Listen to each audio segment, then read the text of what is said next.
Hello friends, मैं हूं अशोक गजा Dubai से। आपका स्वागत करते हुए आज हम बात करेंगे शनि के बारे में। जैसा कि आप जानते हैं कि शनि जो है वो 2.5 साल तक एक राशि में रहता है और 11 फरवरी 2024 के दिन ये जो शनि जो था वो अस्त हो गया था और कल 18 मार्च 2024 के दिन शनि का उदय होगा। तो जैसे शनि का उदय होता है तो इससे हर एक राशि के ऊपर प्रभाव पड़ता है, चाहे वो मेष राशि से हो और मीन राशि तक। तो मैं आपको शॉर्ट पे बता दूं तो राशि का प्रभाव इस तरह से पड़ता है कि जो राशि का जो स्वामी बनता है, जैसे कि आप मान लो मेष राशि को आप ले लीजिए, तो मेष राशि में जो शनि है वो 10वें और 11वें स्थान का मालिक बनता है।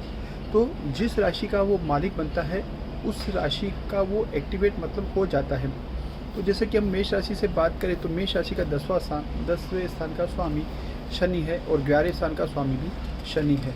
तो 10वें और 11वें का शनि होने की वजह से 10वां जो स्थान है वो एक्टिवेट हो जाता है।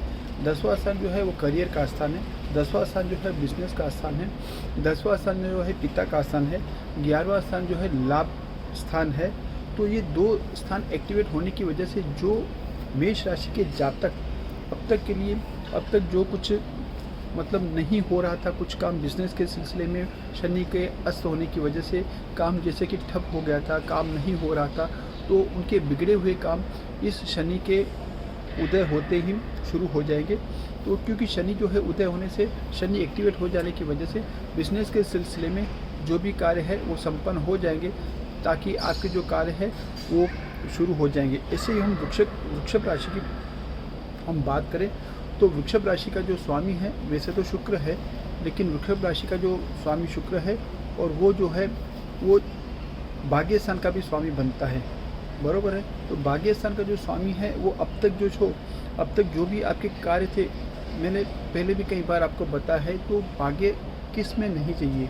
आप कितनी भी चाहे मेहनत कर लो, कुछ भी कर लो, अगर आपका भाग्य स्थान आपको साथ नहीं देगा, भाग्य आपको साथ नहीं देगा, तो आप कितनी भी मेहनत करोगे तो उसका अच्छा फल आपको मिलेगा नहीं, जिसकी वजह से आपके कार्य जो है वो बनेंगे ही नहीं।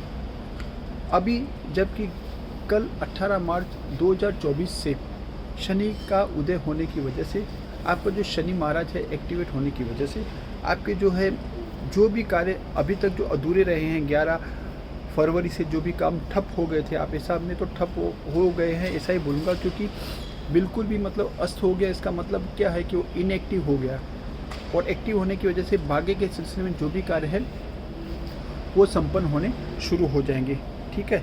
तो इसके बाद हम बात करेंगे मिथुन राशि के बारे में। मिथुन राशि का जो स्वामी है वो है बुध, और जो है जैसे कि अष्टम भाव का स्वामी जो है वो भी शनि महाराज बैठता है। तो इसकी वजह से आपके आयुष्य के सिलसिले में जो भी आपका जो तबीयत ठीक नहीं थी, जो तबीयत जो ख़राब होने की वजह से आपके कई बार को मेडिकल टेस्ट वगैरह सब करवाने पड़ते थे, या फिर आपको तबीयत के बारे में कुछ नरम गरम रहती थी और आपके जिसकी वजह से आपका मन बेचैन हो जाता था। तो ये जो है इसकी वजह से आपका क्या होगा कि आपका जो है वो कार्य संपन्न होने शुरू हो जाएंगे, आपकी तबीयत जो है पहले से अच्छी हो जाएगी, जो भी है परफेक्ट डायग्नोसिस होने की वजह से अच्छी तरह से आप ट्रीटमेंट भी कर पाएंगे और आपके समस्त कार्य में आपके अच्छी तरह से हो जाएगा, ऐसा हम कह सकते हैं। फिर हम बात करेंगे कर्क राशि के बारे में। कर्क राशि का जो स्वामी है वो है चंद्रमा, जैसा कि आप लोग जानते ही होंगे। और कर्क राशि का जो स्वामी चंद्रमा है, इसकी वजह से जो शनि महाराज है वो सप्तम स्थान का स्वामी बनते हैं और अष्टम भाव के भी स्वामी बनते हैं। सप्तम स्थान किसका है? सप्तम स्थान है लाइफ पार्टनर का, सप्तम स्थान है बिजनेस पार्टनर का, और अष्टम भाव है जैसा कि मैंने बोला था कि गुप्त धन का भी स्थान है, वार्षिक का स्थान है और आयुष्य का भी स्थान है। तो जहाँ तक लाइफ पार्टनर का सवाल है, तो लाइफ पार्टनर के साथ अब तक आपको शनि के अस्त होने की वजह से लाइफ पार्टनर के साथ किसी भी तरह से कुछ मिसअंडरस्टैंडिंग हो सकता है, हो गई हो, जिसकी वजह से आपके बारे में पति पत्नी के बीच में कोई भी इशू हो सकता था। जो भी प्रॉब्लम थे वो सारे प्रॉब्लम सोल्व होने के शुरू हो जाएंगी कल से, और आपके जो है वो कार्य संपन्न होंगे। आपकी जो वाइफ है या आपके हस्बैंड जो भी है राशि के स्वामी, और उसके जो है उसकी वजह से आपकी जो कार्य संपन्न होने की वजह से पति पत्नी के बीच में मिसअंडरस्टैंडिंग दूर हो जाएगी और आप जो है वो अच्छी तरह से लव मैरिज जो है वो आप एंजॉय कर पाएंगे, ऐसा हम दाय के साथ कह सकते हैं। तो इस तरह से जो है कर्क राशि के जातकों के लिए भी काफ़ी अच्छा रहेगा, इसमें कोई भी संदेह नहीं है। अभी हम बात करेंगे सिंह राशि के बारे में। सिंह राशि का जो जातक है, आप जानते हो सिंह राशि का जो स्वामी है वो सूर्य है, और उसका जो शनि जो है वो छठे भाव का स्वामी बनता है। तो छठे भाव के स्वामी होने की वजह से, और छठे भाव का स्वामी होने की वजह से छठा जो है वो रोग शत्रु का स्थान है। रोग शत्रु का स्थान जो है, और इसके आपके नाना नानी मामा मामी वहाँ का मतलब आपके जो मदर है उसके पेरेंट्स का भी स्वामी है, शनि महाराज है।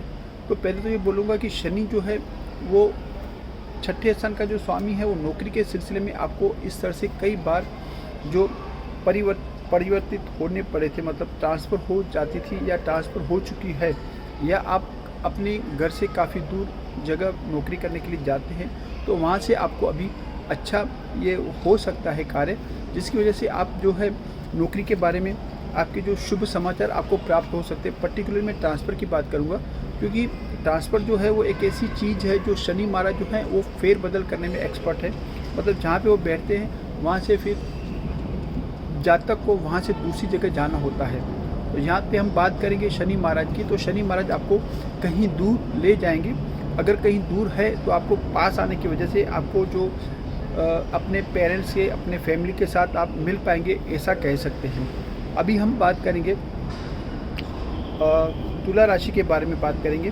तो तुला राशि का जो स्वामी है वो तुला राशि का स्वामी शुक्र है, और तुला राशि जिस तरह से मैं बात करूं तो शुक्र स्वामी होने की वजह से ये जो है चौथे स्थान का जो स्वामी बनता है वो पंचम स्थान का भी स्वामी बनता है। ठीक है, चौथा स्थान जो है वो, क्योंकि वहाँ पे 10वीं राशि आती है, 10वीं राशि जो है वो शनि की है, और अभी जो गोचर में जो शनि है वो शनि महाराज पंचम स्थान में गोचर में चल रहे हैं। तो पंचम स्थान किसका है? पंचम स्थान है संतान का स्थान, पंचम स्थान है शेयर बाजार लोटी का स्थान, पंचम स्थान जो है वो पिछले जन्म के कर्म का स्थान है।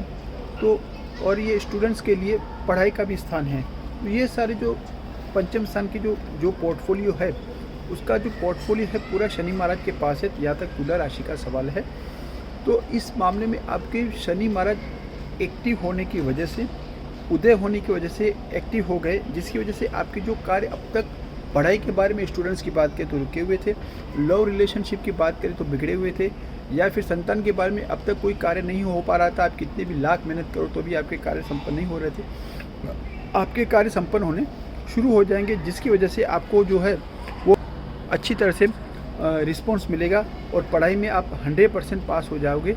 और जो शेयर बाजार लोटी से रिलेटेड हैं उनके लिए भी कार्य संपन्न हो जाएंगे, ऐसा हम कह सकते हैं। तो इस तरह से बात करेंगे हम वृश्चिक राशि के बारे में। वृश्चिक राशि का जो है तीसरे स्थान का स्वामी जो है वो शनि देवता बनते हैं। तीसरा स्थान जो है वो छोटी मुसाफरी का है, छोटे भाई बहन का है, और तीसरा स्थान जो है पराक्रम का स्थान है, तीसरा स्थान जो है पड़ोसी का स्थान है। ये सारे पोर्टफोलियो तीसरे स्थान के पास है। आप समझ रहे होंगे कि जो तीसरा स्थान जो है अभी तक जो इनएक्टिव था वो एक्टिव होने की वजह से आपको छोटी मुसाफरी का योग हो सकता है। आपके लिए जो कार्य है अभी तक नहीं संपन्न हुए थे, किसी वजह से आप सपोज़ कहीं बाहर घूमना चाहते थे या बिज़नेस के सिलसिले में बाहर जाना चाहते थे, अगर आप नहीं गए हैं तो आपके लिए वो बाहर जाने का प्रोग्राम बन जाएगा और आप इसी तरह से छोटी मुसाफरी का जो योग संपन्न हो जाएगा। इस तरह से हम बात करेंगे। तो मकर राशि के बारे में बात करें तो मकर राशि का जो स्वामी है वो शनि है, और दूसरे स्थान का स्वामी जो है वो भी शनि है। दूसरे स्थान का जो है वो धन स्थान है, परिवार का स्थान है, वहाँ पे शनि महाराज गोचर में विराजमान है, जिसकी वजह से दूसरा स्थान एक्टिव होने की वजह से आपको धन के सिलसिले में कुछ भी अब तक जो इशू थे, प्रॉब्लम थे, या धन नहीं मिल रहा था, या कहीं पे रुका हुआ था, या परिवार के बीच में कुछ किसी भी वजह से कुछ मिसअंडरस्टैंडिंग थी, या जो कुछ भी था वो अभी ख़त्म हो जाएगा कल से, मतलब 18 मार्च से। तो जिसकी वजह से आपकी जो है परिवार के बीच काफ़ी अच्छा एटमॉस्फेयर, एनवायरनमेंट क्रिएट हो जाएगा, धन के संबंध में लाभ हो जाएगा। अभी हम बात करेंगे कुंभ राशि के बारे में। कुंभ राशि में जबकि आपकी राशि का स्वामी ही शनि है और आपके राशि का स्वामी शनि आपके राशि में ही उदय हो रहे, जो कि एक अच्छा है। उसी तरह से हम मीन राशि के बारे में भी बात करेंगे कि मीन राशि का जो स्वामी है वो बृहस्पति है वैसे, लेकिन शनि महाराज जो है वो 12वें स्थान का स्वामी बनता है और 12वें स्थान में अवेलेबल है। तो 12वें स्थान की शनि की वजह से और वो दूसरे स्थान का स्वामी जो है वो 12वें स्थान में जाने की वजह से आपको धन लाभ हो सकता है, लेकिन धन के मामले में आपको घर से बाहर कहीं दूर जाना पड़े ऐसा हो सकता है, जिसकी वजह से आपको घर से दूर जाने का योग बनता है, ऐसा गोचर के ग्रह देखते हुए कह सकते हैं। तो आज मैंने आपको बताया कि शनि का जो उदय होने से आपके जो मेष राशि से लेके मीन राशि तक किस तरह से रहेगा इसके बारे में आपको बताया। अभी हम कल एक और वीडियो लाएंगे किसी और इसके ज्योतिष के बारे में आपको इन्फॉर्मेशन देने के लिए। आज के लिए इतना काफ़ी है। थैंक यू, धन्यवाद।